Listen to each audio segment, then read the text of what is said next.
I used to house sit for people on the weekends. It was easy money: feed the pets, water the plants, make sure the house didn't burn down.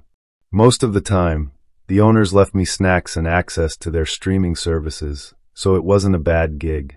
One Friday night, I got a request last minute from a couple who had to leave town unexpectedly. They were referred by a client I trusted, so I said yes without much thought. They texted me the address, said the key was under the doormat, and left brief instructions. No pets, just keep the lights on at night and make sure the back door stayed locked. I arrived around 8 p.m. It was a one-story house at the edge of a quiet neighborhood. No lights on inside. I used my phone flashlight to find the key and let myself in. The house was nice but oddly cold. Not temperature-wise, just sterile. No personal photos, no decorations. Just plain furniture, empty walls. Almost like it was staged.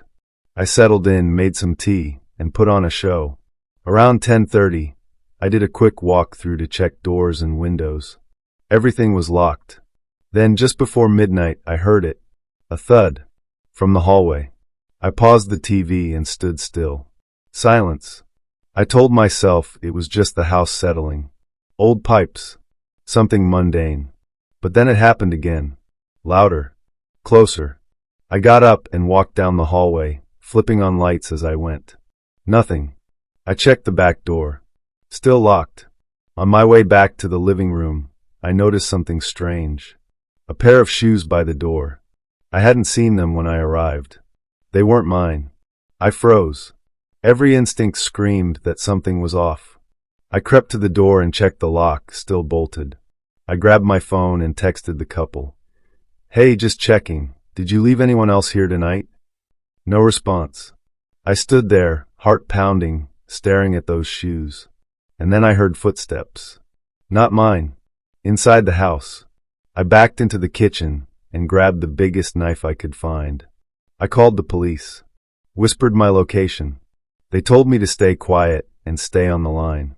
I heard the footsteps again. Closer. Then a door creaked. I whispered to the dispatcher that someone was in the house. A minute later, headlights swept across the windows. The police had arrived. They cleared the house. Room by room. No one. Nothing. All doors and windows were locked from the inside. I showed them the shoes. One officer frowned and asked, "You sure this is the right address?"